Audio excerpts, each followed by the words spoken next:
bukan kalau orang bermaksiat kemudian dulu mana Allah menentukan dia bermaksiat atau akalnya yang memilih untuk bermaksiat? Itu pertanyaan yang pertama. Bismillahirrahmanirrahim. Assalamualaikum warahmatullahi wabarakatuh.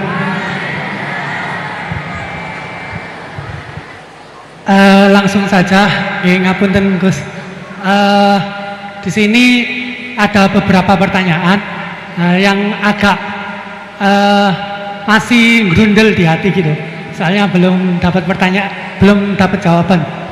Yang pertama mengenai dari tadi penjelasan dari Gusti Allah menciptakan hamba di dunia ini, ada yang taat dan ada yang suka bermaksiat gitu.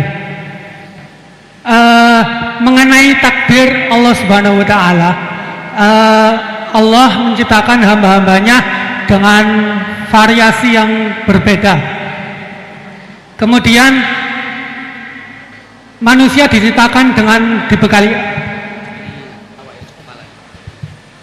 dibekali dengan akal untuk membedakan dari setan dan juga malaikat. Kemudian pertanyaan saya, dulu mana Gus antara takdir yang ditentukan oleh Allah atau pilihan akal kita gitu. Begitu intinya. Soalnya kan bukan kalau orang bermaksiat kemudian dulu mana Allah menentukan dia bermaksiat atau akalnya yang memilih untuk bermaksiat. Itu pertanyaan yang pertama. Untuk pertanyaan yang kedua, ngapunten. Untuk pertanyaan yang kedua, intinya kan tadi istihad daripada ulama itu menentukan hukum yang berbeda-beda. Terus kemudian kita sebagai yang hanya tabik saja mengikut, itu bolehkah? Kan dari kata guru saya, kalau hukum fikih itu yang ringan-ringan disebarkan nggak apa-apa. Tapi yang berat-berat dipakai sendiri gitu. Tapi biasanya kan kita kebalikan. Yang ringan-ringan soalnya kita tahu ilmunya, kita yang pakai. Terus kalau ada orang yang tanya, biasanya kita yang kasih yang jawaban yang berat-berat daripada hukum fikih. Jadi yang saya tanyakan, kalau berpindah hukum dari awalnya ikut imam ini terus kemudian ikut imam ini, itu bagaimana batasan-batasannya gitu. Syukron. Baik, terima kasih. Niki pertanyaan yang ringkas disampaikan cukup panjang. Niki langsung dipun jawab nopon. Oke, monggo Yai. Ini tadi hoax itu, saya waktunya tinggal 10 menit, enak saja. Tidak, saya nanti langsung itu, mungkin langsung ke Jogja, kan jadwalnya itu saya memang ke Jogja. Baru ini saya ke Jogja naik pesawat, gara-gara hormat ke Mas Bukin. Sepanjang hidup saya nggak pernah ke Jogja naik pesawat, baru ini nanti rencananya naik. Karena tak hitung kalau pakai kereta atau bis nggak menangi ngaji di Jogja. Saya jadwalnya ngaji di Jogja nanti jam 4:30. Begini, itu pertanyaannya betul tadi, itu ngawur betul itu.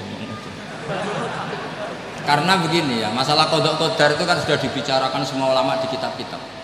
Satu, kita mengikuti ahlul hakikah. Idza dzikiral qadar fa'amsiku. Kalau qadha qadar sudah dibicarakan fa'amsiku, kamu harus diam di situ. Karena pertanyaannya gini, kalau kamu orang soleh, dan semoga Anda pelatihan jadi orang soleh, itu melihat Allah sudah menentukan semua, itu keren. Saya bangga punya Tuhan yang sudah tahu nasib saya kayak apa nanti. Saya betapa malunya punya Tuhan yang tak takoi, Gusti, sebenarnya nasibnya bahagia, mbah roh tapi kira sik. Itu kan ngeri betul.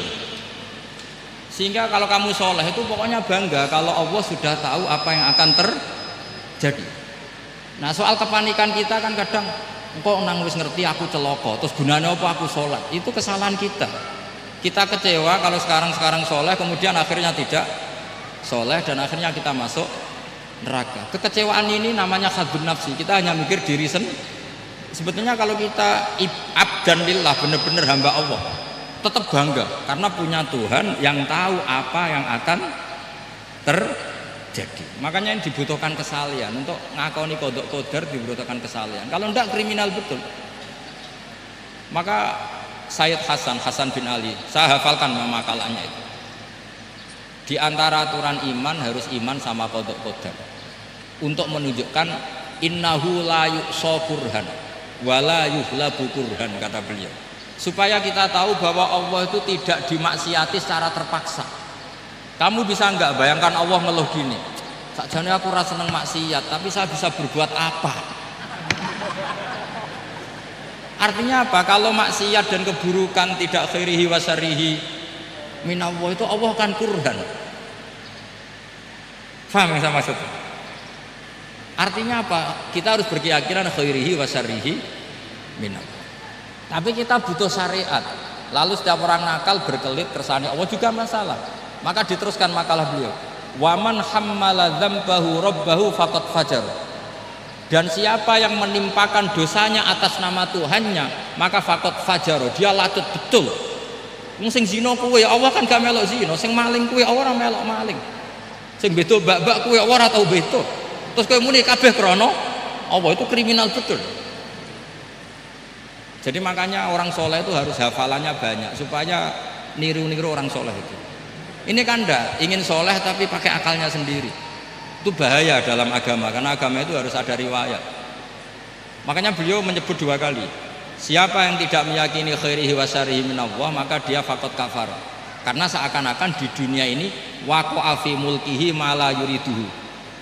Kalau kamu bilang syar tidak minallah, berarti waqa'a fi mulkihi ma la yuriduhu, di kerajaannya terjadi sesuatu di luar kehendaknya. Tapi waman hammala dzambahu rabbahu faqad fajar, orang yang menimpakan dosanya ditimpakan karena Allah, maka faqad fajar, dia lacut betul. Allah tidak ikut maling, tidak ikut zina, tidak ikut korupsi kok. Ini kehendakmu ya. Nah, kalau kamu bisa paham itu, ya sudah, jadi orang soleh saja. Kalau enggak, ya pilih wa amsiku tadi apa? Sudah, tidak usah dibahas.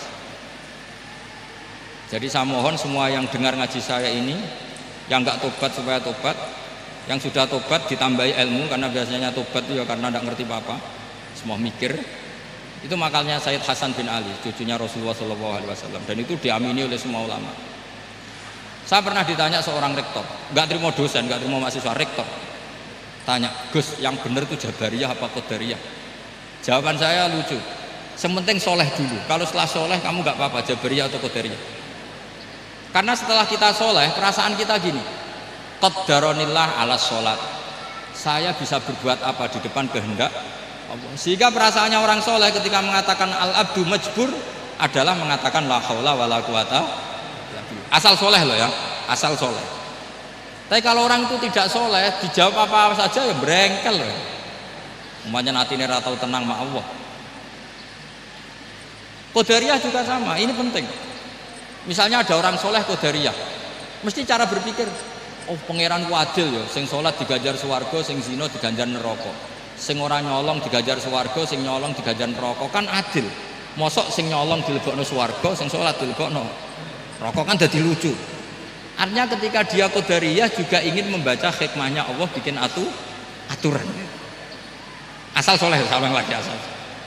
Jadi orang itu setelah soleh itu bisa improvisasi sendiri. Makanya ini pentingnya ayat innalladzina amanu wa amilus sholihat yahdihim rabbuhum biimanihim. Orang setelah iman nanti akan ditunjukkan oleh imannya untuk mengelola was-wasnya setan. Misalnya saya itu termasuk kiai yang terkenal kalau diundang susah. Karena saya fanatik fikih, saya punya ibu, saya punya pondok, itu artinya punya kewajiban. Yang bisa mengalahkan kewajiban adalah kewajiban sing akbar, yang lebih besar. Nah ini mau diundang mahasiswa ini kan jelas tidak akbar. Nanti maksudnya tarkul wajib di ajli sunnah, wah kriminal saya. Meleburi bapak meninggalkan wajib demi sunnah. Ya jelas ya, jadi kita harus terlatih dengan bahasanya orang-orang soleh. Kalau enggak masalah besar, masalah qada-qadar zaman sahabat itu sudah terjadi perdebatan. Terus ada yang cerita, ada riwayat idza dzukira ashabi fa amsiku wa idza dzukira al-qadar fa amsiku. Kedua masalah istihad fikih itu nggak apa-apa, memang dari awal furu'iyah kan, dari awal furu'iyah. Kalau nuruti istihad gini, kalau ada mahasiswa tanya sebaiknya dijawab apa enggak? Mungkin sebagian narasumber sebaiknya dijawab biar marem. Terus sebagian narasumber sebaiknya nggak usah dijawab. Wong mahasiswa ben pinter kok apa-apa takok, gak mandiri. Itu namanya istihad. Jadi kalau furu'iyah itu mungkin sekali. Ya ini saya masih punya waktu 2 menit, masih satu pertanyaan itu hoax tadi yang 50 menit enak.